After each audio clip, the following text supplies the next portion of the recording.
გახლავართ ეკაციმაკურიძე, დემოკრატიის ინდექსის საქართველოს ხელმძღვანელი. წარმოგიდგენთ პანელს, რომელიც შეეხება საქართველოს ევრო-ატლანტიკურ მისწრაფებას რუსეთ-უკრაინის ომის კონტექსტში და ჩვენი ამ ძალიან საინტერესო პანელის ასევე ძალიან საინტერესო სტუმრებს წარმოგიდგენთ ჩემგან უახლოესით დავიწყებ და თანმიმდევრობით ქალბატონი თინათინ ხიდაშელი, საქართველოს თავდაცვის მინისტრი 2015-2016 წლებში,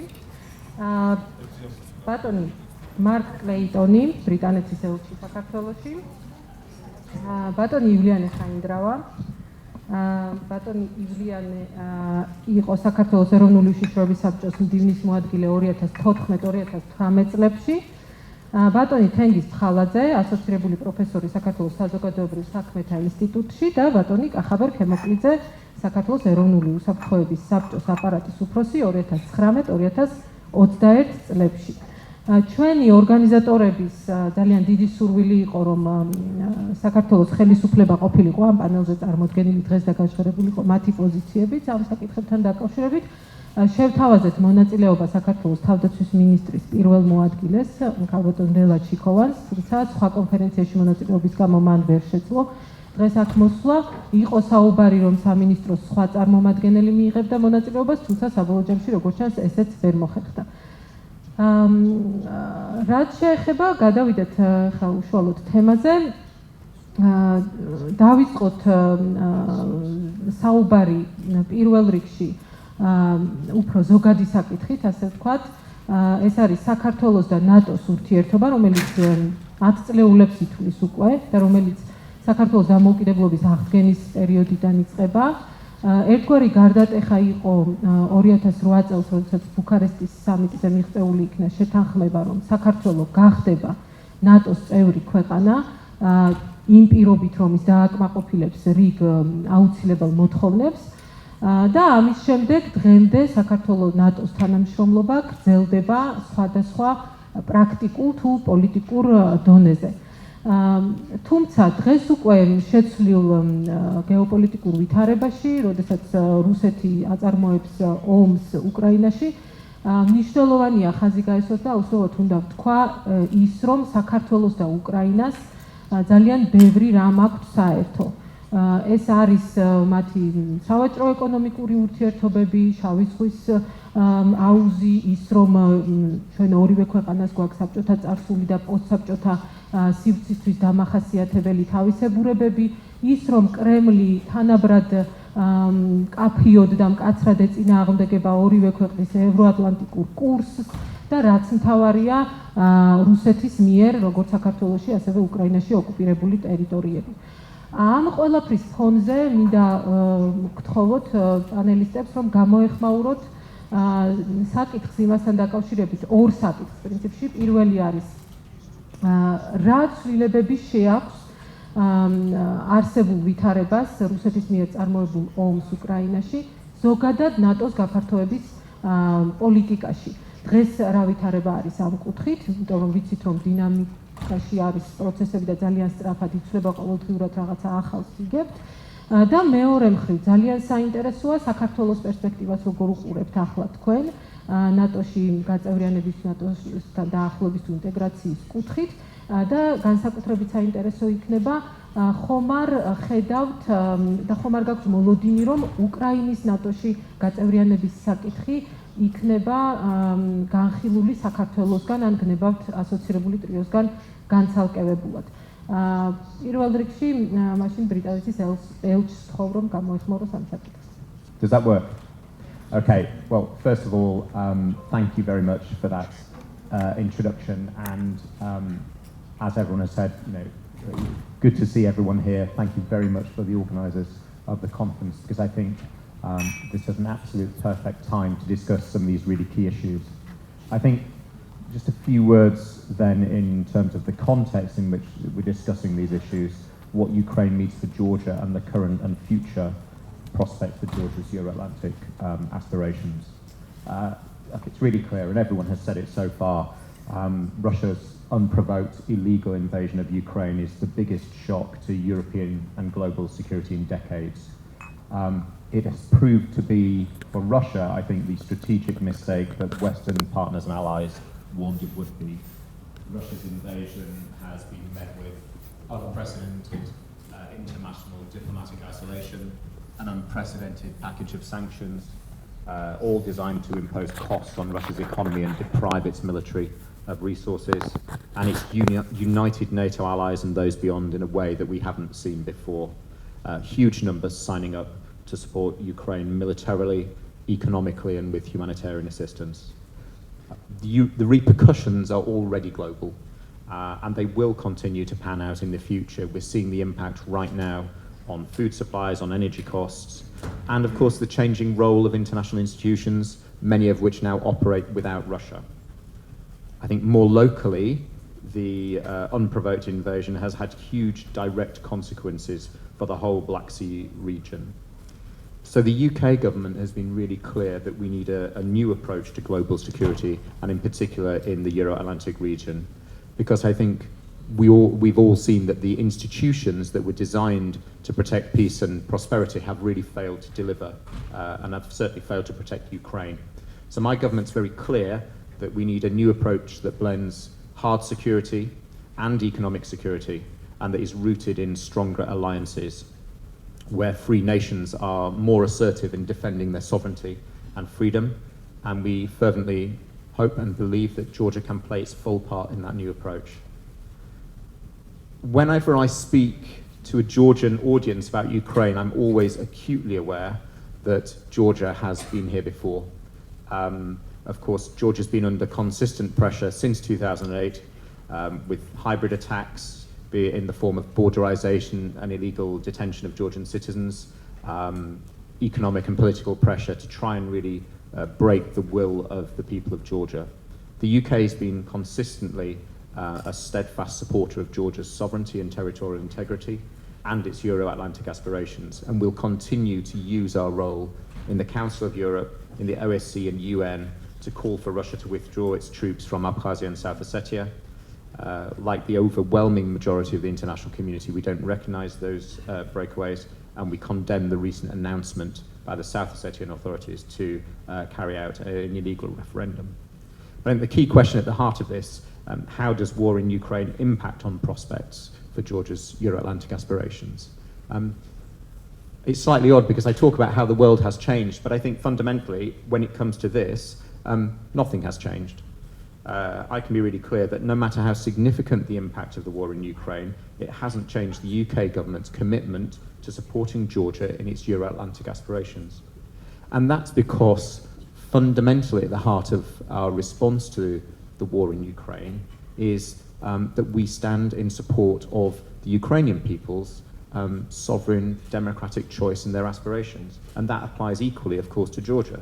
So the Georgian people have been consistently clear over many, many years that they support closer Euro-Atlantic integration. They support European Union and NATO membership. And they've consistently voted for governments which have said they want to which have promised just that and said they want to fulfill that choice. So that to me is what this is all about. It's about that basic point of democracy, and that's what stands behind our position. Countries should be free to choose their own alliances and their own destiny, and no third country should have a veto over Georgia or anyone else's choice. So that's what stands behind our continuing strong support for NATO's open door policy. My foreign secretary said recently in a speech, NATO's open door policy is sacrosanct. Decisions on NATO membership are for NATO allies and aspiring countries alone. And that's what stands behind our continued support for the commitment made in Bucharest in 2008 that Georgia will be a member of NATO. So when I look back, sort of reviewing the situation since Russia's invasion, I think much of what we have done in the 30 years since Georgia re-established its independence remains absolutely valid. And it is completely in line with our developing and emerging thinking on Euro-Atlantic security. That collective defense has to be strengthened, and actually that there is no substitute in the end for hard power backed up by intelligence and diplomacy. So that's why, since Russia's attack, the UK has lent in and allocated consistently more assets to the defence of NATO's eastern flank. right from up in Estonia in the north, in our enhanced forward presence, through to contributions on air policing in the south. And that's why, in many respects, defence remains at the heart of the UK's relationship with Georgia on both NATO and UK bilateral lines.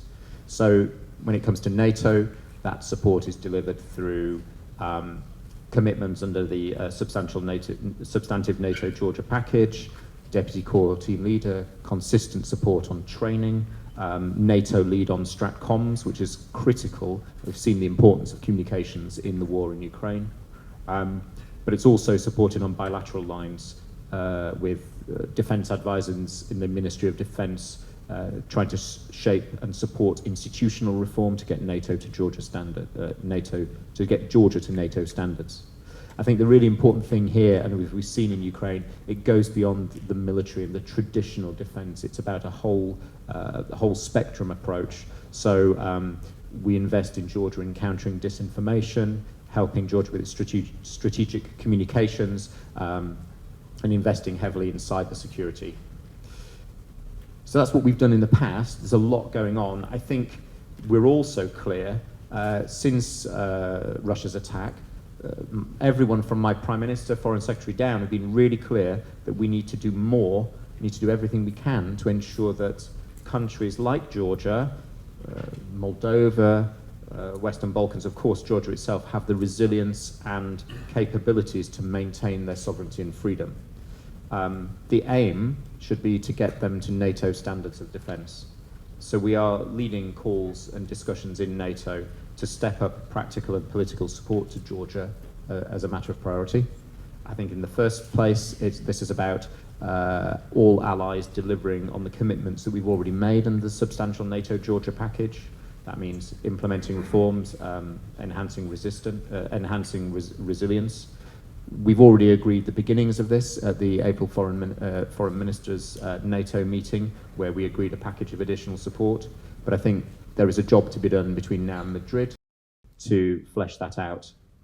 I think looking ahead, the Black Sea clearly is an area where the risk and threat that Russia poses can be the greatest. We've seen a significant disruption of trade and transit in the Black Sea. You'll have been aware when last year in June, HMS Defender visited Batumi straight after its very public passage through Ukrainian territorial waters of Crimea. We're very keen to re-establish that and get that going.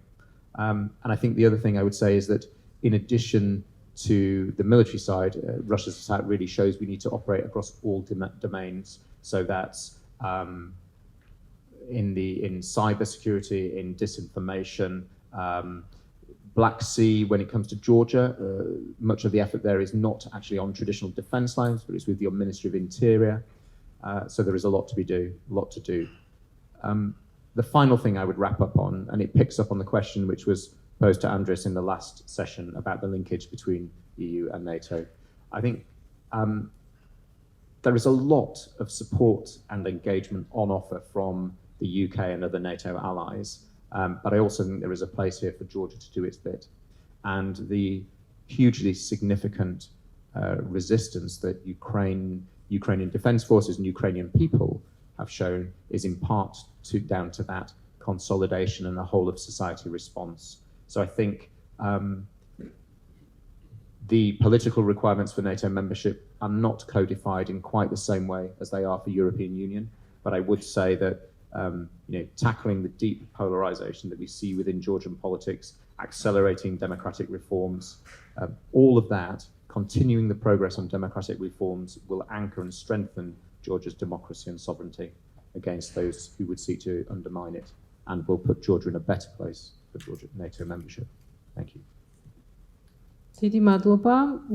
მაშინ გადმოვინაცვლოთ ახლა თინასთან და შემდეგ დანარჩენ სტუმრებთან. დიდი მადლობა.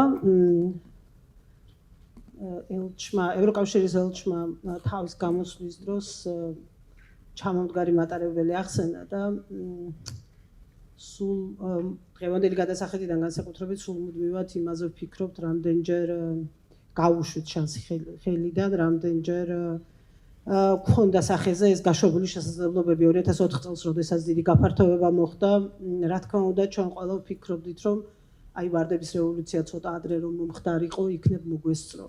ჯერ კიდევ იმ 2004 წელს ჩამომდგარ მატარებელზე ყოფნა ჩვენს მეგობარ ბალტიისპირეთის სახელმწიფოებთან ერთად და ამის შემდეგ ძალიან ბევრი ასეთი მომენტი იყო. სამწუხაროდ, როგორც ჩანს, დღესაც სწორედ ამ მოვლენას უახლოვდებით. დღეს ინიციატივა განსხვავებით ყველა წინა წლებისგან ბრიუსელის მეორე მხარეს არის უფრო მეტად, დღეს უფრო მეტად აქტიური ევროკავშირის ხაზია, რაც არასოდეს საქართველოსთან დაკავშირებით ყოველ შემთხვევაში ასე არ ყოფილა. პრინციპში მუდმივად იყო მოლოდინი, რომ საქართველო ნატოს წევრი უფრო სწრაფად გახდებოდა, ვიდრე ევროკავშირის. მუდმივად იყო მოლოდინი, რომ 2008 წლის პირობა თავად ნატოსთვის ზეწოლის საფუძველი იქნებოდა, რომ ის რაზეც ახლა ბრიტანეთის ელჩი საუბრობდა, რომ სწორედ ნატოს წევრი ქვეყნები იღებენ თავის პარტნიორებთან ერთად გადაწყვეტილებას და არავის სხვა მესამე სახელმწიფოს არ აქვს ვეტოს უფლება. რეალურად ამ პრინციპის რეალიზების პროცესში 2008 წლის ჩანაწერი, რომ საქართველო და უკრაინა გახდებოდნენ ნატოს წევრები, იქნებოდა საფუძველი იმისი, რომ 8-10 წლის შემდეგ მაინც ნატოს ამ პირობასთან დაკავშირებით სერიოზულად ემსჯელა და გადაწყვეტილება მიიღო. ჩვენ ყოველთვის ვამბობდით, ჩვენ ქართველები ამ შემთხვევაში ყოველგვარი პოლიტიკური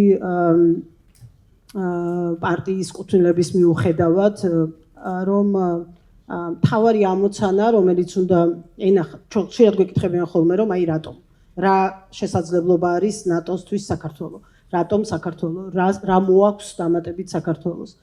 და ჩვენ ყოველთვის ვამბობდით, რომ საქართველო უნდა ყოფილიყო დანახული არა როგორც გამოწვევა, არა როგორც რისკი, არა როგორც საკუთარი პრობლემების ნატოში ან ამ შემთხვევაში ასევე თამამად შეგვიძლია ვთქვათ ევროკავშირში მიმტანი, არამედ როგორც შესაძლებლობა. შესაძლებლობა სწორედ აი იმ პრინციპის რეალიზებისთვის, რომ არავის გარდა ნატოს წევრი ან ევროკავშირის წევრი ქვეყნებისა ვეტოს უფლება არ აქვს ამ ორგანიზაციის გადაწყვეტილებებზე. შესაძლებლობა, რომ ვლადიმერ პუტინის მრავალწლიანი მუქარა, ის რაც ახლა ჩვენ გვესმის ახალი ხომ არ არის, ეს ხომ პირველად არ თქმულა, რომ კრემლის მხრიდან იყო უკიდურესად უარყოფითი დამოკიდებულება და დიდი წინააღმდეგობა ნებისმიერი გაფართოების მიმართ იქნებოდა ეს ნატოს შემთხვევაში თუ ევროკავშირის შემთხვევაში. სწორედ აი ამ გამოწვევის მაგალითი იყო 2008 წელიც, როდესაც ისევ და ისევ ჩვენ ქართველები ერთხმაში ოპოზიციაში მყოფებით და ხელისუფლებაში მყოფებით იმ დროს ვამბობდით, რომ სინამდვილეში 2008 წლის აგვისტოში რუსეთმა ომი გამოუცხადა არა თბილის, არა მიხეილ სააკაშვილის ხელისუფლებას, არა საქართველოს, არამედ სწორედ იმ დასავლეთს, რომლის იმედადაც იყო საქართველო. ეს იყო ერთგვარი გამოწვევა დასავლეთისთვის, სილის გაწვნა, თუ შეიძლება ასე ვთქვათ, დასავლეთისთვის, რომ იქ სადაც რუსეთი თვლის, რომ მისი უკანა ეზოა, მისი სამეზობლოა, მისი დომეინია, თუ შეიძლება ასე ითქვას, იქ ისე მოიქცევა როგორც ჩათვლის საჭიროდ და ამისთვის მას პასუხი არ მოეთხოვება. სამწუხაროდ 2008 წელმა ჩაიარა ისე როგორც ჩაიარა, შემდეგ იყოს 2014 წლის ყირიმი, მოვედით დღევანდელ დღემდე და ჩვენ დღეს ისე ვამბობთ, რომ საქართველო დიახ რჩება შესაძლებლობად ნატოსთვის. მე ძალიან კარგად მესმის, რომ მადრიდის სამიტის კონტექსტში ეს საუბარი დიდწილად აზრს მოკლებულია, დღეს ეს გადაწყვეტილებები უკვე მიღებულია, რაიმე სიურპრიზის მოლოდინი არავის არ აგვაქვს. იმასთან დაკავშირებით, რომ გამბედავი გადაწყვეტილებები იქნება მიღებული ნატოში, ნატოს წევრი სახელმწიფოების მიერ, ის გამბედაობა იქნება ნაჩვენები, რომელიც ასე ძალიან ჭირდება სწორედ იმ სოფლიოს, რომლის წინაშეც კრემლმა ჩვენ ყველანი ერთად 24 თებერვალს დაგვაყენა, მაგრამ ალბათ ყველაზე მთავარი პრობლემა სწორედ ის არის, რომ მიუხედავად იმ სკეპტიციზმისა, რომელიც არსებობს, არც ჩვენი ხელისუფლების მხრიდან რაიმე განსაკუთრებული მონდომება არ ჩანს. ეხლა ბრიტანეთის ელჩმა თქვა, რომ აპრილის მინისტერიალზე შევთანხმდით დამატებით პაკეტზე დახმარების. ჩვენ ქართველებმა ამის შესახებ არაფერი არ ვიცით. ჩვენ ხელისუფლება ამის შესახებ არ გველაპარაკება. არავითარი კომუნიკაცია საზოგადოებასთან იმ რეალისტური მოლოდინების შესახებ, რომელიც მადრიდის სამიტიდან შეიძლება გქონდეს, არ არსებობს. და ვფიქრობ, რომ ეს არის ერთ-ერთი ყველაზე სერიოზული პრობლემა. ყველა ხელისუფლების პირობებში და ეს შემიძლია სრული პასუხისმგებლობით გითხრათ, აი ლევანდოლიძე არის ახლა აქ, რომელიც ასევე ერთ სხვა დროს, ანუ არა ჩემ დროს, არამედ სხვა დროს იყო თავდაცვის მინისტრის მოადგილე და ისის დამეთანხმება. ყოველთვის ყველა ხელისუფლებას, ყველა სამიტის წინ ქონდა კომუნიკაცია საზოგადოებასთან, სამოქალაქო ორგანიზაციებთან, მედიასთან, იმისაც რომ არ ზედმეტად გაგვეზარდა მოლოდინები და არც სკეპტიციზმისთვის მიგვეცა საფუძველი, იმისათვის რომ სინამდვილეში ის თუ რას ველოდით, სინამდვილეში რა შეიძლება და მომხდარიყო, ზუსტად დეტალურად მიგვეწოდებინა საზოგადოებისთვის, მიგვეწოდებინა პოზიტიური გზავნილებით, გვეთქვა რატომ იყო ეს მნიშვნელოვანი ჩვენი ქვეყნის როგორც თავდაცვის უნარიანობის გასაძლიერებლად, ასევე ევრო-ატლანტიკური ინტეგრაციის მიმართულებით, რატომ იყო ეს წინგადადგმული ნაბიჯი.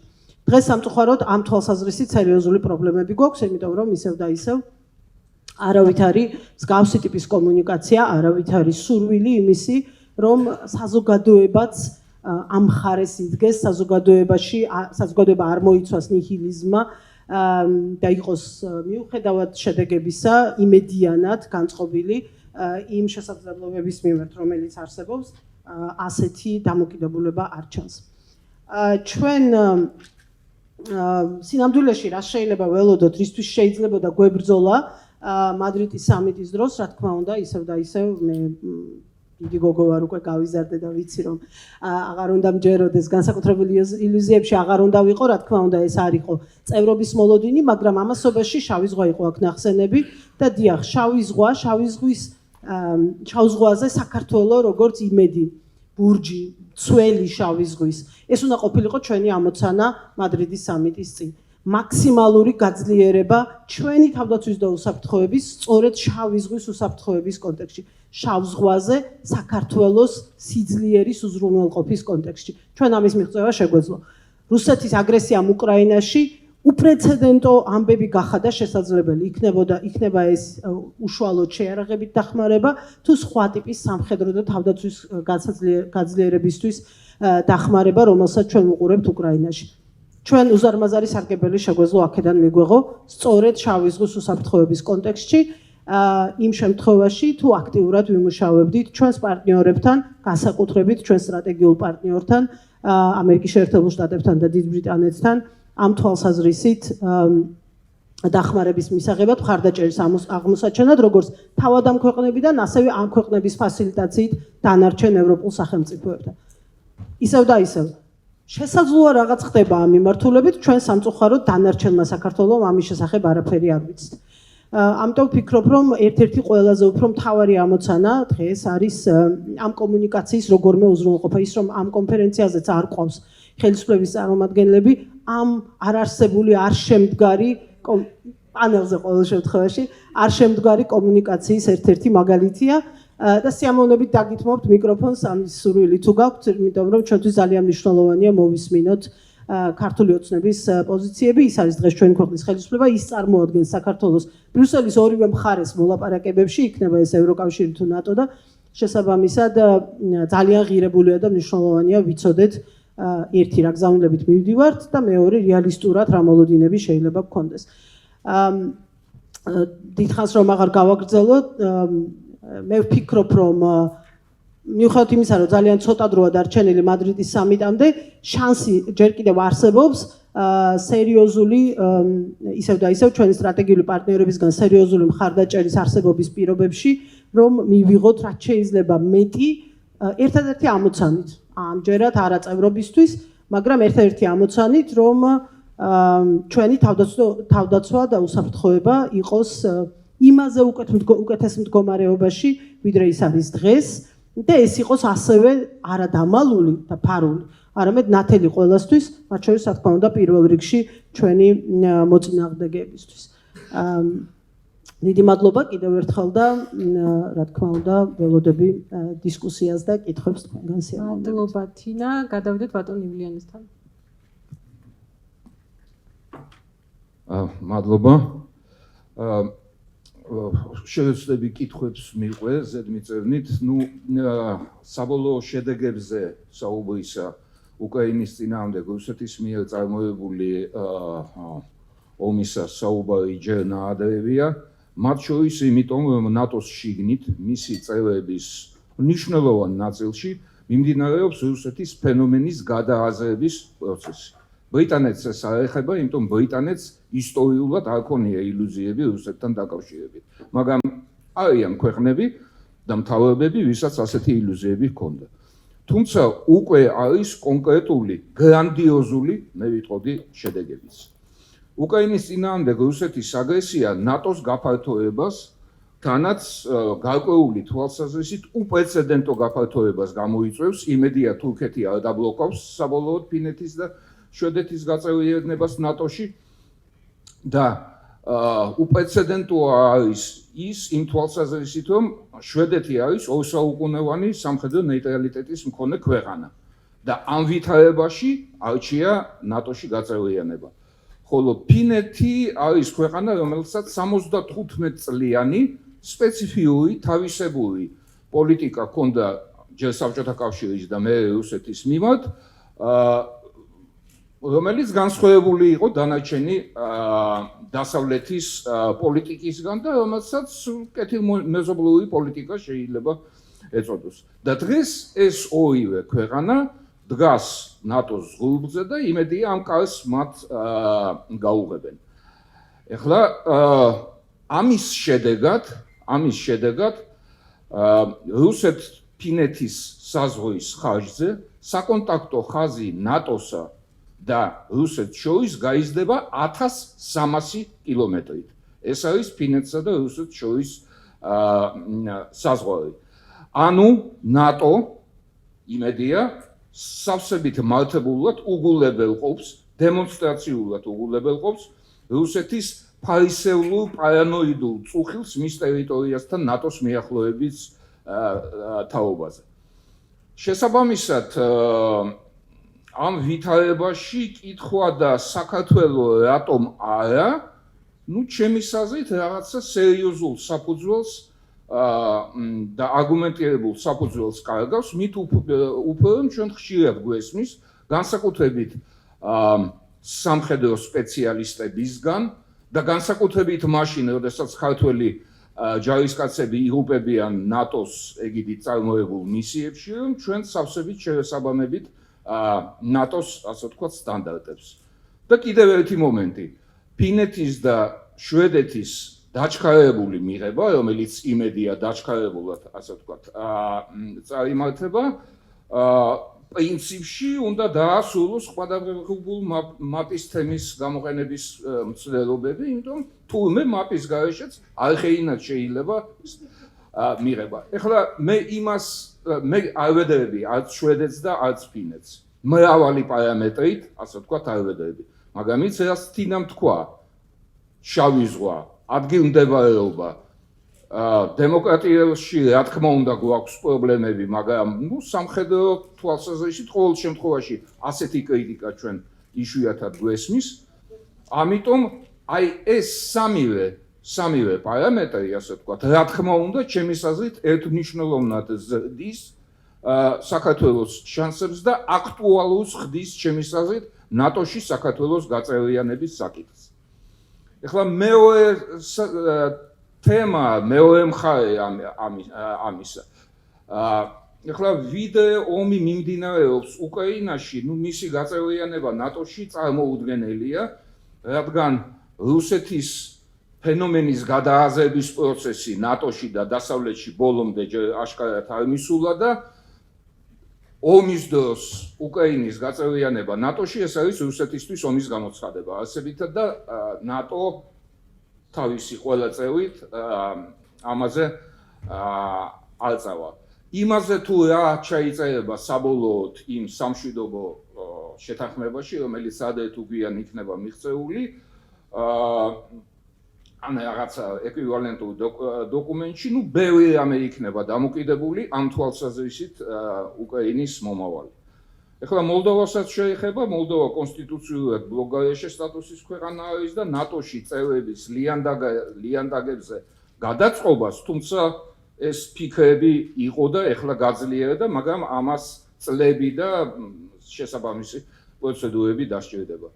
ამიტომ ჩემი განცდა არის ასეთი, რომ დღეს ამ საკითხში, ნატოს საკითხში, საქართველოს აქვს მორალური და პოლიტიკური უფლება იმოქმედოს თავისი ინტერესებიდან გამომდინარე, ჩვენ პარტნიორებისგან, უკრაინისგან და მოლდოვისგან განცალკევებით. მადლობა. საინტერესო რამ მოვისმინე ხოლმე. ბაემ დავამატებ, თინამ თქვა, რომ პატარა გოგო არა, მე თინაზე კიდევ უფრო დიდი ბიჭი ვარ, ხო. ხო, მაგრამ ხანდახან და განსაკუთრებით, როდესაც ვითარება არის არაორდინარული, ის არაორდინარულ აზროვნებას და მიდგომებს მოითხოვს. ბატონო ივლიანა, კიდევ გვექნება საშუალება ჩართვის და ბატონ თენგისთან გადავიდეთ და შემდეგ ბატონი კახა. დიდი მადლობა. შევეცდები, რომ მოკლედ ვილაპარაკო და არ გავიმეორო ის, რაც ჩემმა მეგობრებმა და კოლეგებმა ილაპარაკეს და დიდი მადლობა იმისთვის, რაც უკვე ბრძანეთ. როდესაც საქართველოს ნატოზე ლაპარაკობთ, ალბათ ორ მიმართულებად უნდა გავყოთ, ეს არის ჩვენი აღქმები, ჩვენი ხედვა, ჩვენი ქმედებები და ჩვენი შეცდომები და ჩვენი პარტნიორების ქმედება, მათი ხედვა, მათი შეცდომები და აი სად შეიძლება რომ გადაკვეთის წერტილები მომნახოთ. არ ვიცი ჩემ ბედნიერება თუ უბედურებაა, მაგრამ საქართველოს საგარეო პოლიტიკაში ვარ 1992 წლიდან და ფაქტიურად ყველა ნაბიჯი, რომელსაც ჩვენ გავდით ნატოს მიმართულებით, აი სულ პირველი კონტაქტებიდან დაწყებული მახსოვს და ისეც მახსოვს, ჩვენ ხშირად ლაპარაკობთ ხოლმე 2008 წელს, თქვენი კითხვაც ეს იყო, მაგრამ ძალიან იშვიათად ვიხსენებთ ხოლმე 2002 წელს. 2002 წელს და წელს 20 წელი სრულდება, რაც საქართველოს გააკეთა განაცხადი, ოფიციალური განაცხადი პრაღის სამიტზე. სხვათა შორის იმ ტექსტის ავტორი, ვინც დაწერა ის ტექსტი, აგერზის დარბაზში ბატონ კენკაძეს ვხედავ და ძალიან კარგად მახსოვს, როდესაც მაშინ საქართველოს მაშინდელმა პრეზიდენტმა გააკეთა ეს განაცხადი, იქ იხუმრა კიდევაც, რომ ძალიან დიდხანს უკარებში ნუ დაგვაყენებთ, ორ პირი ქარი იცისო და გავწივდებით. ეხლა ხუმრობა იქით იყოს, მაგრამ ამ განაცხადისთვის ძალიან სერიოზული მუშაობა მიმდინარეობდა, იმიტომ რომ ჩვენი პარტნიორებისთვის არ უნდა ყოფილიყო სიურპრიზი საქართველოს განცხადება. და როდესაც ეს განცხადება გაგვაკეთებინეს და მიგვიწვიეს იმ სამიტზე, საქართველოს უკვე ქონდა ოკუპირებული ტერიტორიები. ეს არის ძალიან მნიშვნელოვანი მომენტი, რომელიც ყოველთვის უნდა გვახსოვდეს. ამიტომ შემდგომ უკვე ლაპარაკი იმაზე, რომ აი ქვეყანა, რომელსაც არ აქვს მოწესრიგებული საზღვარი რუსეთთან და ასე შემდეგ, ეს არის რაღაც უფრო სოფისტიკური რიტორიკა, იმიტომ რომ იმ თავითვე, როდესაც ჩვენ გავაკეთეთ ეს განაცხადი, საქართველოს ქონდა ტერიტორიული პრობლემები და ეს ტერიტორიული პრობლემები ქონდა რუსეთთან. კი 2008 წელმა დაამძიმა მდგომარეობა, ამას არავინ უარყოფს, მაგრამ ეს პრობლემები მაშინ უკვე არსებობდა. ამიტომ ჩვენი თანამშრომლობა, როდესაც აი ამ საწყისი პუნქტიდან დაიწყო, რაღაცნაირად ჩვენც და ჩვენი პარტნიორები შეთანხმებულები ვიყავით იმაზე, რომ ჩვენი ურთიერთობები აი ამ ათვლის წერტილიდან წარიმართებოდა და დამთავრდებოდა საქართველოს საბოლოო გაწევრიანებით. ეხლა რა თქმა უნდა, უნებრივია ისტორიას აღარ მოვყვები, მაგრამ თავისთავად ცხადია, სოფლიო 24 თებერვლამდე სხვა იყო და 24 თებერვლის მერე აბსოლუტურად სხვა არის, ხო? და ეს ყბადაღებული wake up call, რომელიც გვესმოდა ჯერ 2008-ში, მერე 2014-ში, ხო? როგორც იქნა მართლა იქცა გამოღვიძების სარად და დღეს ვხედავთ, რომ რეალურად მიდის გადახედვა, რევიზია თავად ჩვენს პარტნიორებშიც, ივლიანე მისაუბრა უკვე რუსეთის ხედვასთან, რუსეთთან ხედვასთან დაკავშირებით და ზოგადად ნატოს როლთან დაკავშირებით, იმიტომ რომ იმ პერიოდისთვის მე ვფიქრობ, რომ არც შავი ზღვის, არც კავკასიის ხედვა სამწუხაროდ არ ქონდათ არც ჩვენს პარტნიორებს.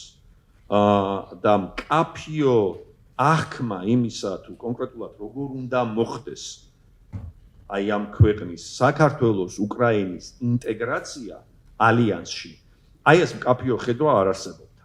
არ არსებობდა არც ჩვენგან, თუმცა ჩვენ ასე ვთქვათ, ყოველთვის გვინდოდა, ყოველთვის საუბრობდით, ყოველთვის ლაპარაკობდით. ლაპარაკობთ დღესაც, ზოგჯერ მეტი წარმატებით, ზოგჯერ ნაკლები წარმატებით, მაგრამ ალბათ მთავარი რაც არის, რომ აქაც საჭიროა გქონდეს ეგრეთ წოდებული დიდი სტრატეგია, გრანდ სტრატეჯი, რომელიც განსაზღვრავს მე შემდგომ ქმედებებს და ნაბიჯებს არ ვდგავდეთ სიტუაციიდან გამომდინარე მხოლოდ. ხა რატომ ვამბობ ამას? შეიძლება უკვე ძალიან ბევრჯერ ვთქვი ეს, მაგრამ არ დავიღლები ამის გამეორებით, იმიტომ რომ ეს არის პრობლემა ამ ქვეყნისთვის და არ შეიძლება ქვეყანა დღესაც არსებობდეს იმ ეროვნული უსაფრთხოების სტრატეგიით, რომელიც მოძველებული კი არ არის, ვერანაირ, ანუ ყირიმის ანექსიამდე მიღებული დოკუმენტია. ხო, აი არანაირ იმას არ შეესაბამება. და აქედან გამომდინარეობს მე უკვე სხვა ყველაფერი საგარეო პოლიტიკის სტრატეგია, თავდაცვის სტრატეგია, ყველა სხვა დოკუმენტი გამოდის აქედან. ეს იგივეა, რომ არ ქონდეს კონსტიტუცია და წერდე კანონებს. ამიტომ სტრატეგიული ხედვა გვჭირდება, ნიშნავს იმას, რომ უნდა ვმუშაობდეთ ამ სტრატეგიებზე. ერთი ეს, მეორე ის, რომ ნატოში გაწევრიანება და ზოგადად ინტეგრაცია არ ხდება სამიტიდან სამიტამდე. სამიტის წინ, როგორც წესი, ვიწყებთ აქტიურ მუშაობას, ჩავდივართ ბრიუსელში, ვხვდებით ვიღაცაებს და ასე შემდეგ, მაგრამ სამიტებს შორის არის ყველაზე ინტენსიური სამუშაო და სამუშაო არის სწორედ იმ დედაქალაქებთან, რომლებიც არიან ყველაზე მეტად სკეპტიკურები. ინტეგრაცია ნიშნავს, ინტეგრაცია ხდება ორ შემთხვევაში, ხო? ან არის პოლიტიკური გადაწყვეტილება მიღებული უკვე და შემდგომ ექსპერტები და დიპლომატები მუშაობენ იმაზე, თუ როგორ მოხდეს ამის შესრულება, ან ეს გადაწყვეტილება და ეს სტრატეგია ჩამოყალიბებული არ არის და მაშინ პროცესი მიდის ქვემოდან ზემოთ. დღეს სამწუხაროდ ვიმყოფებით იმ სიტუაციაში, როდესაც პოლიტიკური გადაწყვეტილება, სტრატეგიული გადაწყვეტილება, ეს ხედვა ჩამოსაყალიბებელია და არც ქვემოდან ზემოთ პროცესი არ მიდის. ინტეგრაცია ნიშნავს იმას, რომ ჩვენ არამხოლოდ უწყებების დონეზე უნდა ვსაუბრობდეთ, არამედ უნდა ვლაპარაკობდეთ პოლიტიკოსები, ექსპერტები, საზოგადოება, ანუ ყველა დონეზე უნდა ვცდილობდეთ ამ გადაწყვეტილების მომწიფებას. მე მაგალითისათვის გავიხსენებ და ვისარგებლებ შემთხვევით, რომ მადლობა გადაუხადო ბრიტანეთის ელჩს. ჩვენ გქონდა შარშანი იყო თუ არ ვცდები, COVID პანდემიის პირობებში იყო, როდესაც ვოდროპის დიალოგის ფარგლებში იყო საქართველოს უსაფრთხოების თემის და ბრიტანეთის უსაფრთხოების თემის ექსპერტთა შეხვედრები და ძალიან ნათლად დაგვანახა ამან თუ რამდენად განსხვავებულად აღვიქვავთ იმას თუ რაც ხდება შავი ზღვის რეგიონში.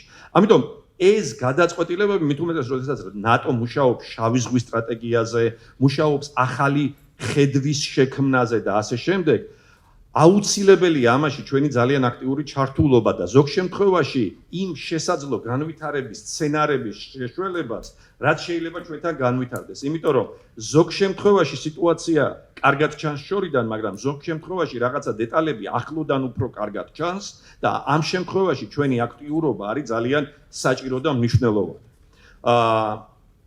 ამიტომ აი ამ კონტექსტში მუშაობა არის ისკენაც უნდა მივდიოდეთ. ეხლა ყველა ქვეყანას აქვს თავისი წარმატებები, თავისი წარუმატებლობები. მე ვერ ვიტყვი, რომ საქართველო არის ის საუკეთესო მაგალითი, სადაც არც ერთი, როგორ ვთქვა, ხარვეზი არ არის. არა, რა თქმა უნდა, ხარვეზები არის, მაგრამ არ უნდა დაგვაუწყდეთ ისეც, რომ საქართველო არის ის განსაკუთრებული კონტრიბუტორი მსოფლიო უსაფრთხოებაში, რომელიც მიუხედავად ყველა იმ პრობლემისა, რომელიც მას ჰქონდა შიგნით თუ გარეთ, მათ შორის მაშინაც კი, როდესაც მას ტერიტორიული პრობლემები, ასე ვთქვათ, ყველაზე აქტიურ და ცხელ ფაზაში ჰქონდა, ყოველთვის პირნათლად ასრულებდა თავის ვალდებულებებს საერთაშორისო მისიებში. იქნებოდა ეს ევროკავშირი, თუ იქნებოდა ეს ნატო. ორივე მიმართულებით ჩვენ პერ კაპიტა ვიყავით პირველები, ხო, არაწევ ქვეყნებს შორის. ამიტომ ესეც უნდა იყოს თავისთავად ცხადია მხედველობაში მიღებული და რაც ყველაზე მთავარია, მადრიდის სამიტი, რომელმაც უნდა შექმნას ახალი ხედვა მომავალი 10 წლის განმავლობაში საერთკენ მიდის ალიანსი, ხო? ეს არ არის ჩვეულებრივი სამიტი და ეს სამიტი იქნება წარუმატებელი თუ იქ მხოლოდ და მხოლოდ 2008 წლის ბოდიში სლენგზე ვორდინგი გამეორდა. ეს არის ჩვენთვისაც მნიშვნელოვანი და ეს არის თავად ალიანსისთვისაც მნიშვნელოვანი, იმიტომ რომ ჩვენ ერთად უნდა უპასუხოთ ახალ გამოწვევებს. ეს ეხება ნატოსაც, ეხება ევროკავშირსაც. როდესაც ახალი კომისია მოვიდა და ახალმა ევროკომისიის ახალმა პრეზიდენტმა მაშინ განაცხადა, რომ ევროკომისია უნდა გახდეს გეოპოლიტიკური კომისია, დღეს არის ის დრო, როდესაც გეოპოლიტიკური ნაბიჯები უნდა გადაიდგეს. ამიტომ ეს ხედვა უნდა აჩვენოს ალიანსმა, ეს ხედვა უნდა აჩვენოს საქართველომაც და აქ ძალიან დიდი მნიშვნელობა აქვს ჩვენ შორის დიალოგსაც, ხელისუფლებასა და ჩვენ შორის დიალოგსაც, ძალიან დიდი მნიშვნელობა აქვს ჩვენ და პარტნიორებს შორის დიალოგსაც და განსაკუთრებით იმ ქვეყნებთან დიალოგს, რომლებიც გამოირჩევიან აი ამ სკეპტიციზმით. მე მგონი კითხვებს უპასუხე და დანარჩენს მე უკვე მადლობთ. მოგესალმებით. მე დავიწყებ ერთი პატარა კომენტარით, რომელიც ბატონ თენგიზის საუბრიდან გამომდინარე გამიჩნდა, რომ გითხრათ. მე ვფიქრობ, რომ დასავლეთს მთლიანად, მათ შორის ამერიკის შეერთებულ შტატებსაც არ აქვს ხედვა შავი ზღვის სტრატეგიულ განვითარებასთან დაკავშირებით დღეის მოცემულობით. ეს შენიშვნა სხვათა შორის არ ეკუთვნის ერთადერთი ბრიტანელებს. მე ვფიქრობ, მათ აქვთ ძალიან მკაფიო ხედვა შავ ზღვასთან დაკავშირებით ყველა სხვა ჩვენი სტრატეგიული მოკავშირისგან განსხვავებით. ეს ახლა ფორმირდება, ანუ უკრაინის ომმა აი 20 წელს 44 დღიანი ომი, რომელიც მოხდა და ფაქტიურად პირველი გეოპოლიტიკური რეგიონული მიწისძვრა მოახდინა, აი ამის შემდეგ უკვე დაემატა კიდევ უფრო მასშტაბური გეოპოლიტიკური მიწისძვრა, რომელიც ჯერ ფაქტიურად კონტურების დონეზე არ ჩანს. ამაზე ჩვენ შეგვიძლია ბევრი ვისაუბროთ, მაგრამ მკაფიო პასუხები ჩემი აზრით არ არსებობს. რატო? იმიტომ რომ ჩვენ არ გვაქვს აი ამ დაზორვის და უსაფრთხოების სფეროში არის ესეთი ტერმინი key intelligence question, ანუ ძირითადი, ასე ვთქვათ, კითხვა. რა ტიპის სამხედრო ფორმაციას კონტურებს შეიძენს მთლიანად უკრაინა, როდესაც კონფლიქტს დაასრულებს და მე დარწმუნებული ვარ სტრატეგიულ მიმართულებებზე გამარჯვებას მოიპოვებს. რა იქნება, ვთქვათ, 2023 წელს თურქეთის შიდა პოლიტიკურ კონტექსტში დამჯდარი სტატუს-კვო პრეზიდენტ ერდოღანის მმართველობას გულისხმობ და საერთოდ ასე ვთქვათ სამხრეთის მიმართულებით შავ ზღვაში რა იქნება მათი სტრატეგიული ხედვა, სტრატეგიული ანალიზი.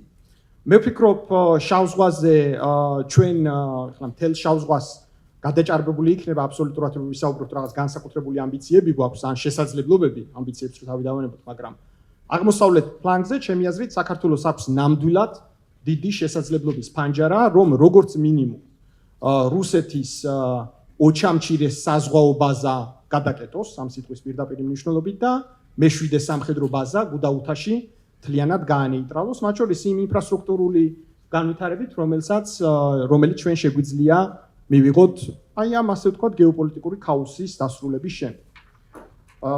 არ მინდა რომ ავწდე კითხვებს და პირველ კითხვაზე მინდა ვთქვა, რომ რა ცვლილებები შეაქვს რუსეთის ამ აგრესიას ნატოს გაფართოების კონტექსტში დღეის მოცემულობით. მე ვფიქრობ, დიდი ცვლილებები შეაქვს, რა თქმა უნდა, იმიტომ რომ სერიოზული გეოპოლიტიკური მიწისძვრა, იმაზე დიდი ვიდრე ის 44 დღიანი ომი, რომელიც ფაქტიურად ჩვენ ვერ მოვასწარეთ, გადაფასება, გადაანალიზება, ასე ვთქვათ, სიღრმეებში შესვლა, შესაძლებლობის ფანჯრების გაზომვა რეგიონულ კონტექსტში და ასე შემდეგ.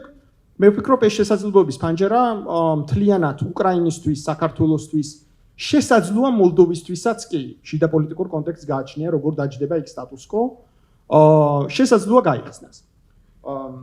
ეს შესაძლებლობის ფანჯარა ჩემი აზრით შეიძლება იყოს რაღაც ორ ასე ვთქვათ კალათაში შემიძლია დავაჯგუფო. ერთ შეიძლება დავარქვათ მიკრო, მეორე შეიძლება დავარქვათ მაკრო. მიკრო დონეზე ჩემი აზრით აი შეხების წერტილები, ეგრეთ წოდებული tangible results რაც არის. მე ვფიქრობ, მაგიდაზე ძალიან მარტივად დაიდება. ეს არის მეტი ინვესტირება საქართველოს სამხედრო, სამოქალაქო ინფრასტრუქტურის განვითარებაში, მეტი ინვესტირება კიბერუსაფრთხოების გაძლიერებაში, სადაც ჩვენ საკმაოდ სუსტები ვართ ჯერ კიდევ. მეტი ინვესტირება კრიტიკულ ინფრასტრუქტურაში, რომელიც აბსოლუტურად ახალი განზომილება იყო უსაფრთხოების, აი თანამედროვე გამოწვევების კონტექსტში. მეტი ინვესტირება ზოგადად ეგრეთ წოდებულ capacity building-ში, ანუ უნარების განვითარებაში, იმიტომ რომ ჩვენ ახლა რაც არ უნდა მაინც ვთქვათ, რომ ბევრი ასე ვთქვათ პროგრესი განვიცარეთ, ახლა არის სისტემები, სადაც შეიძლება შენ ინფრასტრუქტურულად განვითარდი, მაგრამ მენტალურად, ანუ სისტემურად ჯერ კიდე რაღაც პოსტსაბჭოთა, ასე ვთქვათ, მართლობის მენეჯმენტს იზიარებ. ამ შემთხვევაში რეფერირებას უფრო ვაკეთებ უსაფრთხოების სისტემის ძირითად მოთამაშეებზე. ეს მიკრო შესაძლებლობები ჩემი აზრით მაგიდაზე დაიდება, ამაში ინვესტიცია ჩაიდება და ერთადერთი ჩვენ რაც უნდა გავაკეთოთ, ეს არის ჩვენი შიდა საშინაო დავალებების შესრულება, ამის გააზრება, რომ ამის აღება, ესე ხელის ერთი მოძრაობით შესაძლებელია და ეს უნდა ავიღოთ. და მარტივიც იქნება, ამაზე არც დიდი რაღაც პოლიტიკური ფასი არ გვექნება გადასახდელი. მეორე კალათას არის მაკროდონის შესაძლებლობები.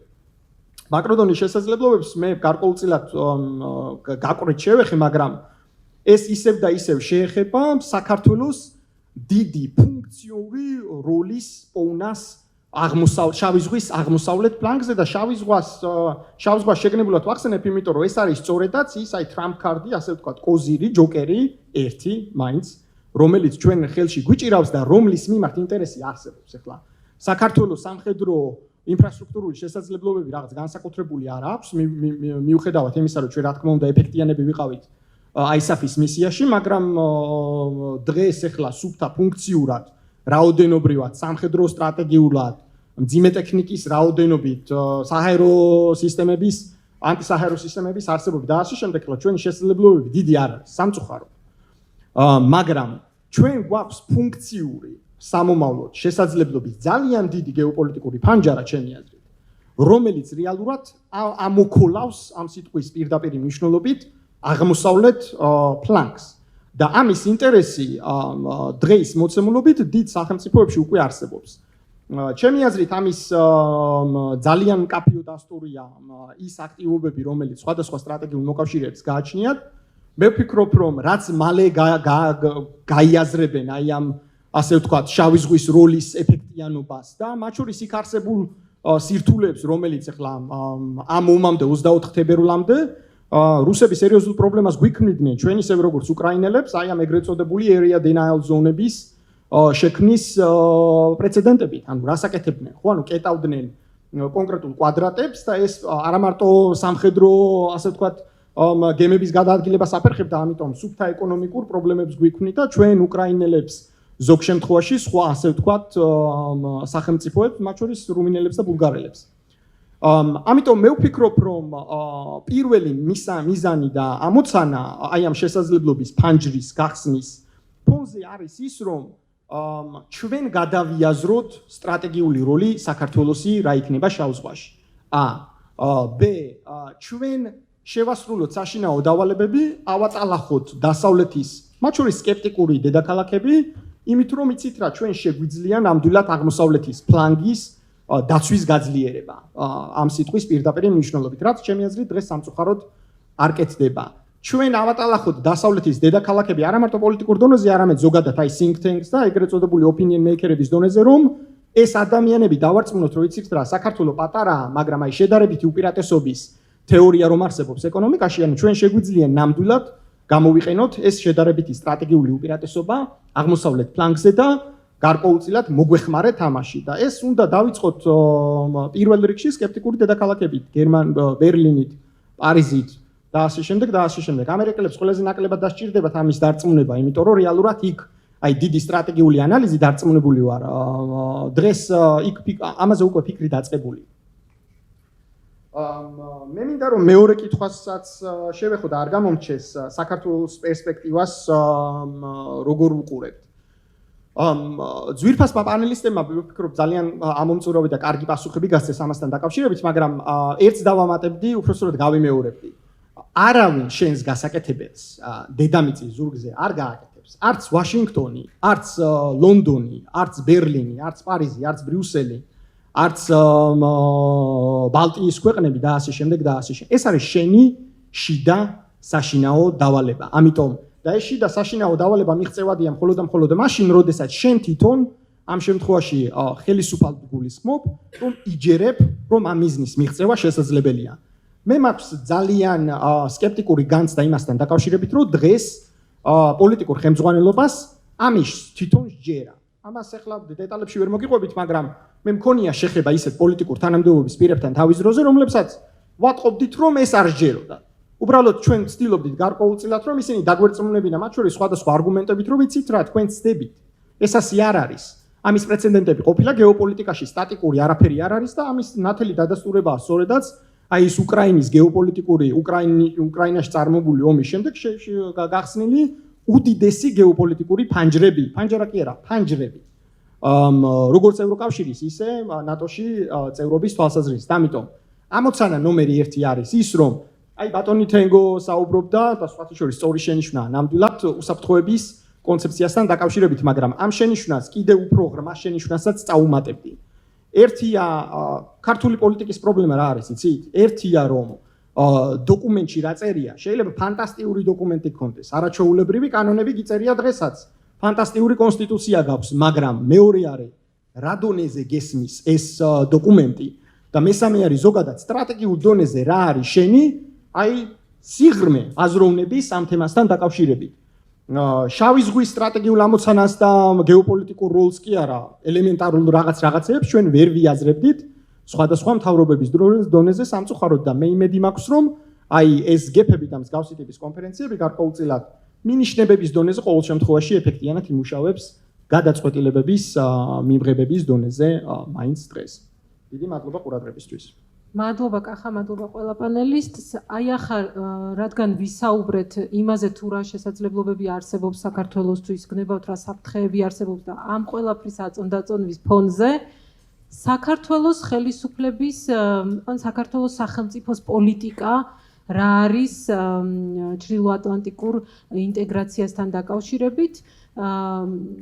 ჩვენ ვიცით რომ 2012 წლიდან ერთგვარად მოქმედ ხელისუფლებაზე რომ ვისაუბროთ 2012 წლიდან ერთგვარად შეცვლილი პოლიტიკა იყო და რუსეთთან მიმართებაში იყო ერთგვარად შეცვლილი შერბილებული პოლიტიკა, რომელსაც ნორმალიზების პოლიტიკას უძახდით.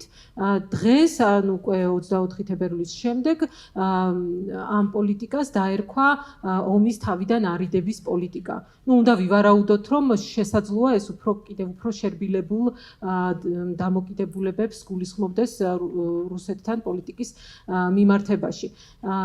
მაგრამ არც ერთი ეს ცნება, გნებავთ საქართველოს შემთხვევაში ნეიტრალიტეტი, თუ ნორმალიზების პოლიტიკა, თუ ომის თავიდან არიდების პოლიტიკა, რაიმე კონკრეტულ შინაარს არ შეიცავს, თუ არ დავაკონკრეტებთ, ხო და ალბათ გვერდს ვერ ავუვლით დღეს ამ თემას, რომ არ ვთქვათ, თქვენი გადმოსახედიდან როგორ ხედავთ, რა დგას ხელისუფლების რუსეთთან პოლიტიკის მიღმა. არის ეს, არ ვიცი, სტრატეგიულ პარტნიორებთან ურთიერთობების გაღრმავების პოლიტიკა, არის ეს შეიძლება ეროვნული თავდაცვის უნარიანობის გაძლიერების პოლიტიკა თუ რაღაცა სხვა. კონკრეტულად რა იგულისხმება ამ ყველაფერში, იმიტომ რომ ვიცით მეორეს მხრივ ისიც უნდა გავითვალისწინოთ და ძალიან მოკლედ ამასაც შევეხები, რომ მაგალითად მოლდოვა, რომელსაც გაცხადებული აქვს ნეიტრალიტეტის პოლიტიკა რუსეთთან მიმართებაში, ზუსტად აი ომის დაწყების შემდეგ ჩვენ დავინახეთ სულ ცოტა ხნის წინ ძალიან აქტიური საუბრები იმაზე, რომ მსგავსად უკრაინისა რუსეთი აპირებს მოლდოვაშიც შეიჭრას და ამას ბრიტანეთის პრემიერ-მინისტრის განცხადებაც იმდენად აქტიური იყო ეს საუბრები, როცა მან აღნიშნა, რომ საქართველოს და მოლდოვას თავდაცვის უნარიანობა უნდა გაძლიერდეს. მეორე მხრივ საქართველოს საკუთარი გამოცდილებითაც ძალიან კარგად ახსოვს და იცის რას ნიშნავს, რა შედეგები მოგვიტანა ჩვენ ნეიტრალიტეტის პოლიტიკამ. ხო, ამ დრომდე რაც გქონდა ყოველ შემთხვევაში, რაც არ უნდა დავარქვათ ამ პოლიტიკას, შედეგი არის ის, რომ ძვრა არ არის ოკუპირებულ ტერიტორიებთან დაკავშირებით, ბორდერიზაცია, სოციალური ოკუპაცია გრძელდება, რაც კიდევ უფრო უარესია და დავინახეთ ზუსტად აი ამ ომის კონტექსტში დავინახეთ ოკუპირებული ცხინვალის განცხადებები და გეგმა რუსეთთან მიერთების შესახებ რეფერენდუმის ჩატარებასთან დაკავშირებით. მოკლედ აი ამ ყველაფრის ფონზე თქვენ როგორ უყურებთ რა არის საქართველოს პოლიტიკა და ან კიდევ რა უნდა იყოს რუსეთთან მიმართებაში, ამას რომ გამოვეხმაუროთ, ბატონო ივლიანი, იქნებ თქვენით დავიწყოთ ამჯერად. ხო, ცოტა გვერდიდან დავიწყებ, ან დავიწყებ წინა პანელიდან შეიძლება ასეც თქვათ, იმიტომ რომ მე ცოტა მიკვირს და ეს შეეხება ხელისუფლებასაც და შეეხება ოპოზიციასაც, რომ ასეთი ამბავი არის ატეხილი ევროკავშირში კანდიდატობის მიღება არ მიღებასთან და მოკლე თუ გრძელვადიან პერსპექტივაში მიღებასთან დაკავშირებით ეს მაშინ, როდესაც ჩემი აზრით ევროკავშირში ახლა სხედან და ფიქრობენ, იმაზე კი არ ფიქრობენ, როგორ მიიღონ უკრაინა, საქართველო და მოლდოვა. არამედ როგორ არ მიიღონ უკრაინა, საქართველო და მოლდოვა. და ცდილობენ რაღაცა ისეთი ფორმულის გამომუშავებას, რომელიც გამოიმუშავეს ნატოს ბუქარესტის სამიძე 2008 წელს. ანუ ჩამოვიდნენ მაშინ ჩვენი დელეგაცია და მაბზე მეტი ჩამოვიტანეთო და სად არის ეს მაბზე მეტი ამ გასული 14 წლის განმავლობაში. ასე და ამ დროს სრულიად ნათელი და ცხადი არის, რომ იმ გარემოში, რომელშიც საქართველო არის, საკუთარი ძალით, საკუთარი უსაფრთხოების უზრუნველყოფა მას არ შეუძლია.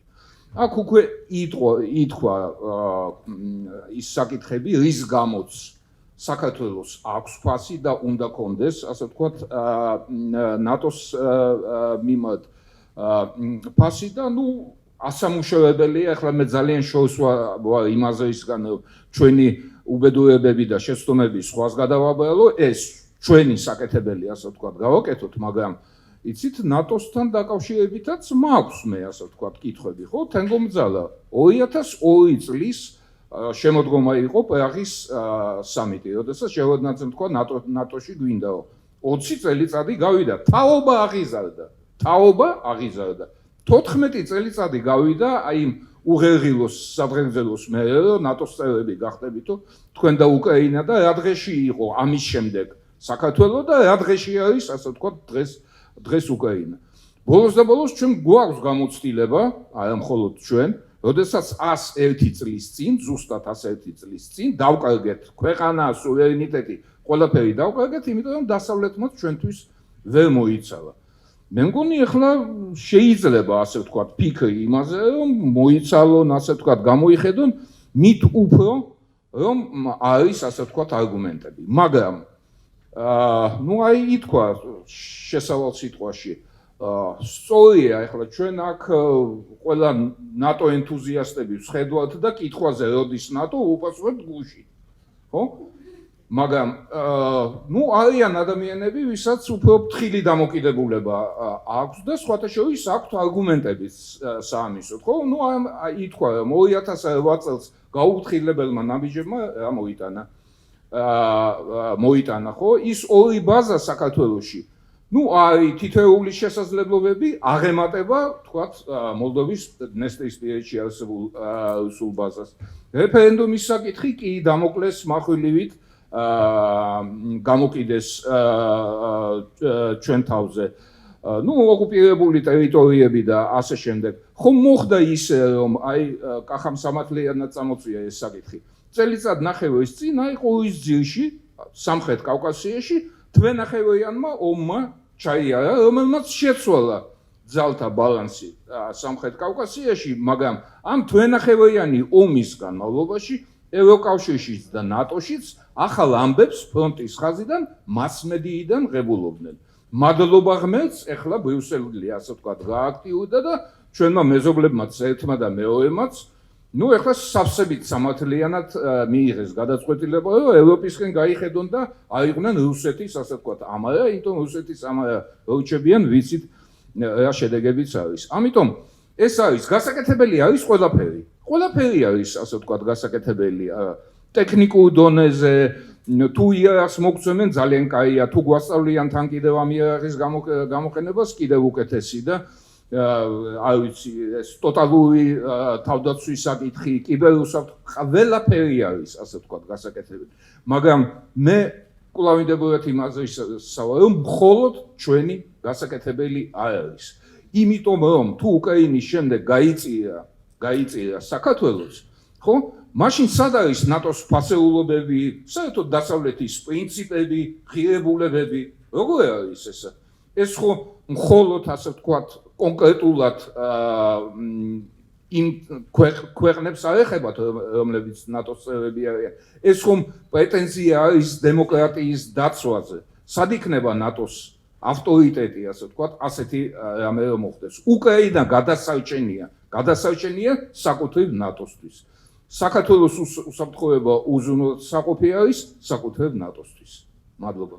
ახლა თუ შეიძლება თქვენის ნებართვით ელჩს ვთხოვ რომ დააკომენტაროს და ასევე დამატებით თუ აქვს ინფორმაცია იმასთან დაკავშირებით რამე შემხედრი რეაგირება მოყვა თუ არა იმ განცხადებას ბრიტანეთის პრემიერ-მინისტრის რაც ვახსენე საქართველოს და მოლდოვას ეროვნული თავდაცვის უნარიანობის გაძლიერების კუთხით თუ გაქვთ ამაზე ინფორმაცია ამაზეც ითხოვ. let me, I mean, on the last point, I think, as I said when I spoke earlier, I think we have to be really careful. Yes, of course, I don't dispute the world has changed, but when my Prime Minister and Foreign Secretary talk about investing in security and resilience of Georgia, but also Moldova, Ukraine, and other countries, that has been a key part of our policy for, well, since before Crimea. We have been a strong supporter of Georgia's territorial integrity, sovereignty, and we've had a strong defense partnership and security partnership since the word go. So I think the question is not so much one of the principle of that approach, but it may be a question of scale in light of events. And that's where I think we need to all focus on. And just as and I sort of share some of the comments from other members of the panel, there is a question about the extent to which allies and partners can lean in to support Georgia and how far we can go. I think there's also a significant question about how much Georgia wants and how much Georgia is prepared to take, given its policy that we've heard so much about since 2012 towards Russia. I think the question on that, what I would say is that since Russia's invasion of Ukraine, there has been a lot of hard thinking gone on about our own policy and I think wider across Europe about policies towards Russia. Tengiz was kind enough to say the UK was pretty clear-eyed about that. It took us some time to adjust. I think there is a recognition now in the UK that the murder of Litvinenko in 2006 our response then was not significant. I think there is recognition. My Prime Minister has said very clearly we did not do enough after Russia's invasion of Georgia in 2008, or indeed Crimea. It probably took the Salisbury poisoning in 2018 for the UK really to readjust its position. And for a long time, we were out there as warmongers. I think the balance of opinion has changed, and we're seeing that work through right now, but not everyone is in that same place. I think the question for me would be then, NATO allies, the UK, many NATO allies are rethinking, have either rethought or are in the middle of rethinking their posture and their policies. Andreas talked earlier about a quadrupling of Lithuania's defense budget. That will be the future. We will all have to spend more. Germany has made some significant commitments in that regard. My Foreign Secretary said, the 2% target of GDP should be the floor, not the ceiling. The UK a year or so ago stepped up in its biggest investment in defence spending since the Cold War. That will have to be the picture going forward. So I think the NATO, for all of the attention around enlargement, Finland and Sweden, but also questions around support to countries such as Georgia, for all of the focus on those issues in Madrid, I think equally the focus will be on NATO's new strategic concept that is designed to gear up to a changed world and tackle new challenges. I think the question for me would be simply whether Georgia's Russia policy has evolved to take account of those issues or not. What I am concerned about is others have mentioned Moldova and Moldova's neutrality, and in fact you raised yourself, Moldova, and has that avowed position of neutrality, crudely put, done it any good in the context of Ukraine, given the threat around Transnistria?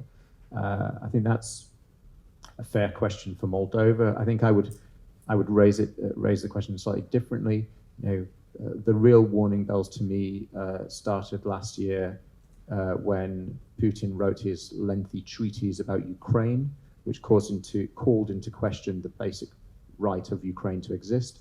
I think that then was ratcheted up in spades in Putin's speeches on the eve of his invasion, when not only did he call into question Ukraine's right to exist, but frankly he calls into question the whole sort of post-Cold War and settlement at the end of the Soviet Union. That raises really serious questions about his perception of the right of any independent country on the periphery of the former Soviet Union to exist. So I think in light of that, the question would be, does Georgia's Russia policy, how does Georgia develop its Russia policy in light of that? მადლობა, თინა თქვენ გთხოვთ ახლა განხილვა. მოკლედ რომ დარბაზს დაუტოვოთ დრო კითხვებისთვის პრინციპში აბსოლუტურად ვეთანხმები ბატონ იულიანეს და ბატონ ელჩს ორი მომენტს მინდა მხოლოდ ყურადღება ორ მომენტზე მინდა ყურადღება გამოვხილო კახამ თქვა მანამდე ევროკავშირის ელჩმაც ერთ მნიშვნელოვნად თქვა რომ ცუდი ამბავი ის არის რომ თქვენს გასაკეთებელს არავინ გააკეთებს და კარგი ამბავი ის არის რომ თქვენი გასაკეთებელია და თქვენს ხელშია გადაწყვეტილებებიო კახამ უფრო ცოტა სხვა ფორმულირება მისცა და აქედან მინდა რომ ამოვიდე სამწუხაროდ დღეს საქართველოში განცდა გაჩნდა რომ ჩვენს გასაკეთებელს უკრაინა გააკეთებს ახალი თემა შემოვიდა ამ პასუხისმგებლობის თავიდან აცილებაში და გაჩნდა აი ეს რაღაცა ახალი ფენომენი რომ ეხა პრეზიდენტ ზელენსკი ყველას ნაცვლად იომებს პრეზიდენტ ზელენსკი ყველას ნაცვლად გააკეთებს იმ საქმეს რომელიც ჩვენი შიდა გადასაწყვეტია, გადაწყვეტილებებს მიიღებს, რომელიც ჩვენი მისაღებია. და ეს რა თქმა უნდა ძალიან სახიფათოა, ჩვენ სრულიად სამართლიანი პრეტენზიები გვაქვს, სრულიად სამართლიანად ვართ გაბრაზებული, განსაკუთრებით ნატოს შემთხვევაში, აი ამ 14 წელზე პროცესზე, რომელიც ამ 14 წლის განმავლობაში მიმდინარეობდა, ვფიქრობთ, რომ ბევრ შემთხვევაში უსამართლო იყო ის ზურგით დგომა საქართველოს წევრობასთან დაკავშირებით, რომელსაც უყურებდით, მაგრამ ესეც იმავე ტენდენციიდან არის, რომ შევეცადოთ მუდმივად რაღაცა ხელი გაშვერილი გქონდეს და პრობლემას სხვაგან ვეძებდეთ, სხვებმა უნდა მიიღონ ჩვენი მისაღები გადაწყვეტილებები და ეს თავიდან ბოლომდე რომ ჩვენი პასუხისმგებლობის ქვეშ არ არის თითქოს და ჩვენი გასაკეთებელი არ არის.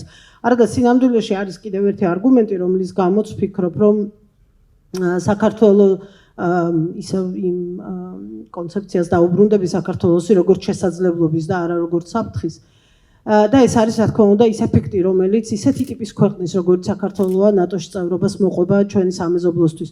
არ დავასახელებ ქვეყნის ლიდერს, მაგრამ ჩემი მინისტრობის დროს ერთ-ერთი მაღალი დონის შეხვედრის დროს ერთ-ერთი ქვეყნის პრეზიდენტმა სრულიად პირდაპირ მითხრა, რომ აი ჩვენ ყველა ერთად გავხდით და მოუკიდებლებით თქვენ ის გზა გაიარეთ, რომელიც გაიარეთ ნატოს და ევროკავშირის დროშებით ხელში იხოცებოდით 30 წლის განმავლობაში და ხართ ახლა აბა წინ ხართ ჩვენზე უფრო რამდენი ნაბიჯით წინ ხართო და ვფიქრობ რომ ეს არის ერთ-ერთი ძალიან მნიშვნელოვანი თემა, მნიშვნელოვანი საკითხი, მნიშვნელოვანი არგუმენტი საქართველოს სასარგებლოდ იმ პოტენციალის სასარგებლოდ, რომელიც ამ ქვეყანაშია, რომელიც ამ ქვეყნის დემოკრატიული სახელმწიფოების რიგში ჩადგომის დემოკრატიულ თანამეგობრობაში წევრობის სასარგებლოდ არის, რომ ნიშნის მოგებით კი აღარ გვესაუბრებოდნენ სხვადასხვა ქვეყნის ავტოკრატი თუ არადემოკრატი უფრო ესე დიპლომატიურად რომ ვთქვათ ლიდერები, არამედ ამ ქვეყნების საზოგადოებები საქართველოს ხედავდნენ როგორც მაგალითს, რომ თუ იომებ, თუ იშრომებ, თუ იბრძოლებ ბოლომდე იმ ღირებულებებისთვის, რომელიც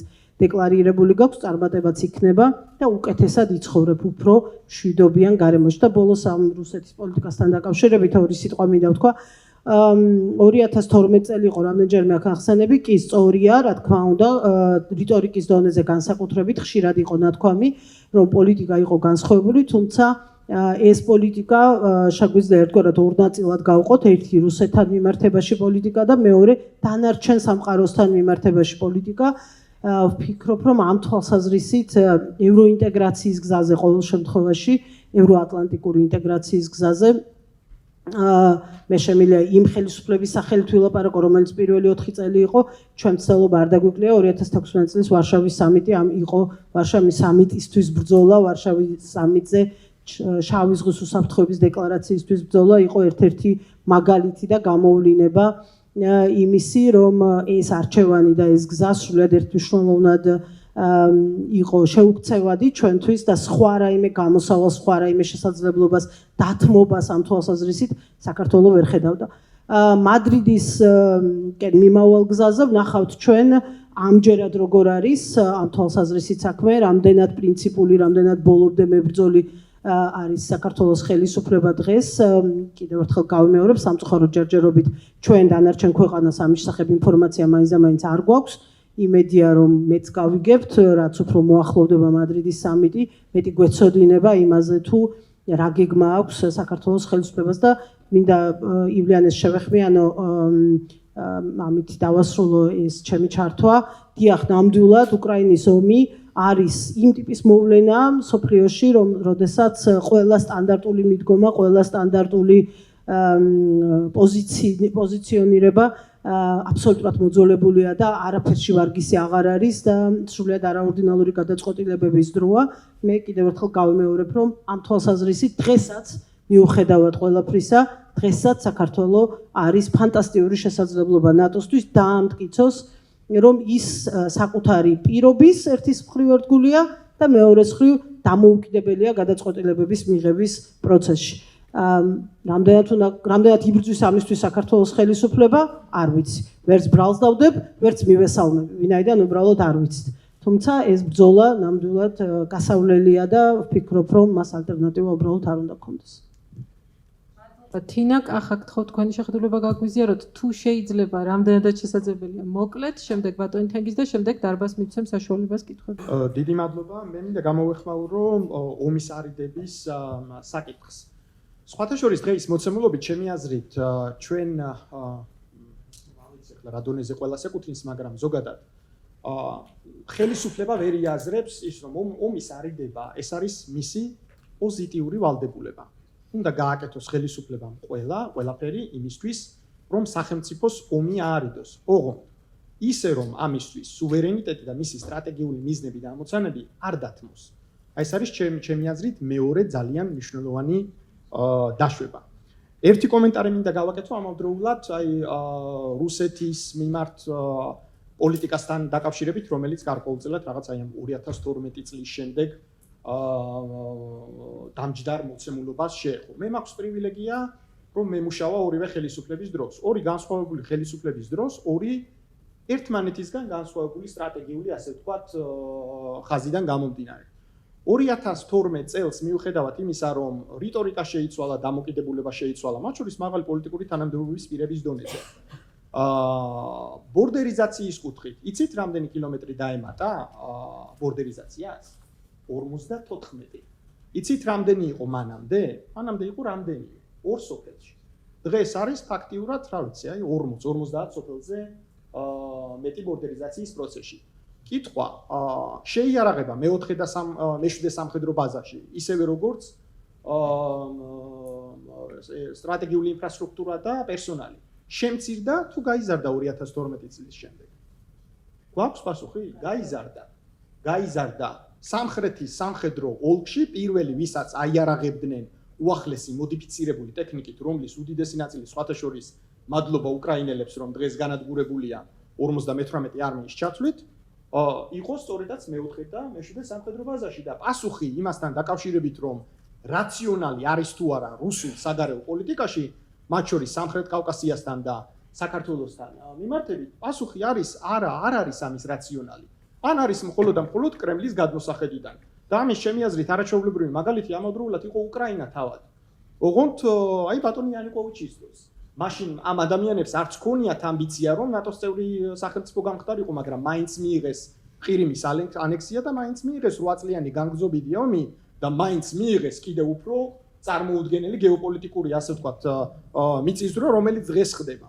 შესაბამისად, იმაზე გათვლა, რომ აი ჩვენ კარგად მოიქცევით, ჩვენ მაქსიმალურად, ასე ვთქვათ, მობიერები გავხდებით რუსეთთან და სტრატეგიულ მიზნებს და ამოცანებს დავთმობთ და ქალბატონმა თინამ სხვათა შორის ძალიან კარგად ახსენა, მხოლოდ და მხოლოდ უკრაინელებს დაუწყებთ, ესე იგი, ცქერას, რომ აი ისინი, ესე იგი, ჩვენს ნაცვლადაც გაიბრძოლებენ და მოლდოვას და საქართველოს, ესე იგი, თურმე ნატოში და ევროკავშირში გააწევრიანებენ, ეგ არის სწორედაც სტრატეგიული მის კალკულაცია ჩემი აზრით. და ამას სჭირდება ძალიან სიღრმისეული გაანალიზება არა მარტო პოლიტიკური ელიტების დონეზე, არამედ რიგითი საქართველოს მოსახლეობისთვის ახსნის დონეზეც. ჩვენ საქართველოს მოსახლეობას უნდა აუხსნათ, რომ ომის აცილება ოპოზიციის ვალდებულება კი არ არის. ომის აცილება არის ხელისუფლების ვალდებულება, მაგრამ ისე სწორედაც, რომ საკუთარი სტრატეგიული მიზნები და ამოცანები არ დათმო. ვეცდები რაც შეიძლება მოკლედ ბევრი დრო რო არ წავიღო და კითხვა-პასუხისთვის დრო დავტოვო.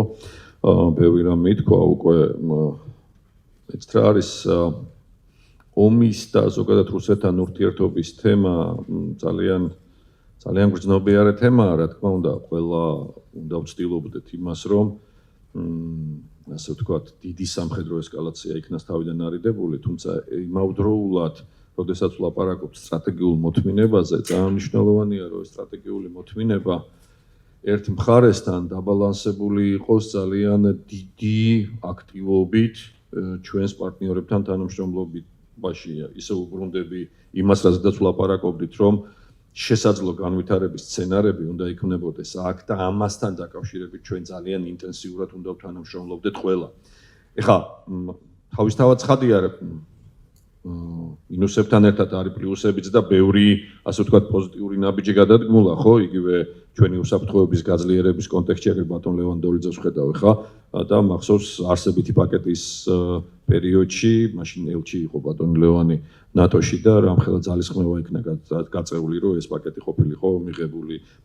თინა მახსენა 2016 წელი და მართლაც ძალიან ბევრი მუშაობა იყო ჩატარებული იმისთვის, რომ შავი ზღვის თემა და ზოგადად საქართველოს ყოფილიყო წარმოჩენილი. 2018 წლის სამიტიც ძალიან კარგად მახსოვს და სხვათა შორის ეს იყო ერთადერთი ბოლო პერიოდში ყოველ შემთხვევაში ერთადერთი შემთხვევა, როდესაც ჩვენ გვქონდა პოლიტიკური, მართლაც პოლიტიკური დიალოგი უმაღლეს დონეზე, საქართველოს, უკრაინა და მთელი ნაკი და ვლაპარაკობდით არა ტექნიკურ დეტალებზე, არამედ ვლაპარაკობდით უსაფრთხოების პოლიტიკაზე და ვლაპარაკობდით რუსეთის პოლიტიკაზე რეგიონში, იმიტომ რომ ჩვენ ხშირად ვლაპარაკობთ ხოლმე დეტალებზე, ტექნიკურ თემებზე, მაგრამ ნაკლებს ვლაპარაკობთ პოლიტიკაზე.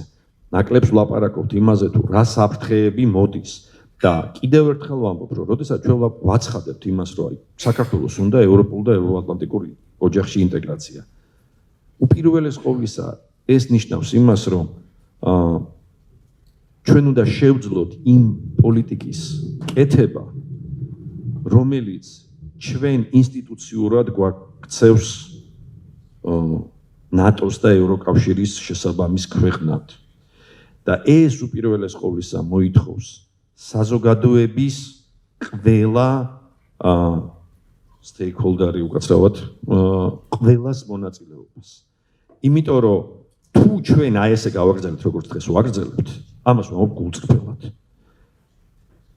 ჩვენ ვასუსტებთ ჩვენს ეროვნულ უსაფრთხოებას. იმიტომ რომ არ შეიძლება, აი ხა დღეს ყველა პანელისტი აღნიშნავს იმას, რომ არ ვიცით რა ხდება ამასთან დაკავშირებით. არ ვიცით რა ხდება ამასთან დაკავშირებით. არ შეიძლება ეგზისტენციალურ თემებზე არ მიმდინარეობდეს მუდმივი დიალოგი ხელისუფლებასა და საზოგადოებას შორის. არ შეიძლება ვერ მივაღწევთ წარმატებას. და ეს ხელისუფლების წარმატება ან წარუმატებლობა კი არ არის. ჩვენი ყველას წარმატება და წარუმატებლობაა. არის რაღაცეები, რაშინც უნდა მოახერხოთ და ვილაპარაკოთ, რაც არ უნდა განსხვავებული აზრი არსებობდეს. და ეს არის სწორედ ევროპული და ევრო-ატლანტიკური კულტურა, რომელიც უნდა გადმოვიტანოთ ჩვენს რეალობაში და მერე ყველა სკეპტიციზმს მიეხედება. და ამ შემთხვევაში ბევრჯერ გამიხსენებ, კიდევ ერთხელ გავიხსენებ, ჩვენი პარტნიორების მაგალითს, რომლებმაც ეს გზა გაიარეს და რომელთა მიმართაც არსებობდა სკეპტიციზმი, რომ ესენი ვერ გახდებიან ნატოს ან ევროკავშირის წევრები. სხვათა შორის იგივე დედაქალაქებში იყო, რომელსაც ჩვენზე აქვს სკეპტიციზმი.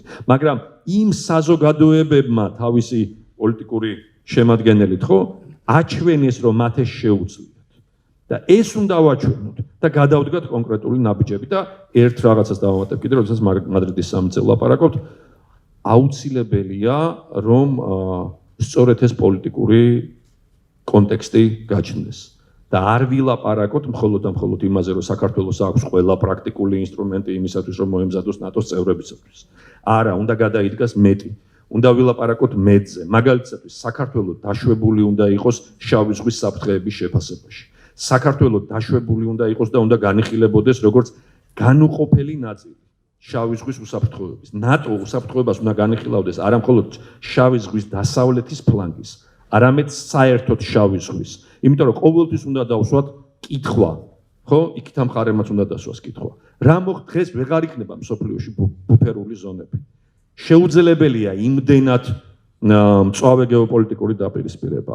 და მე მინდა დავსვა კითხვა ასეთი, რომ აი მესმის ხოლმე სკეპტიკოსთა შეფასებები, რომ აი კი, მაგრამ აი რაღაცა სტანდარტი საქართველოში და ასე შემდეგ იმ დონეზე არ არის. მაგრამ სხვანაირად დავსვათ კითხვა. რა მოხდება იმ შემთხვევაში, თუ მადრიდის სამიტი ან ევროკავშირის სამიტი გააგზავნის ისევ ერთ არასწორ სიგნალს საქართველოსთან მიმართებაში, როგორც ეს მოხდა 2008 წელს. ამიტომ ეს უნდა იყოს და უნდა ვიფიქროთ, რომ ეს არის სიგნალი ჩვენთვისაც, თავად ნატოსთვისაც და რუსეთისთვისაც, რომელიც ძალიან ყურადღებით აკვირდება იმას, რა პოლიტიკურ ხედვას დააფიქსირებენ ჩვენი პარტნიორები ამ რეგიონთან მიმართებაში. მადლობთ.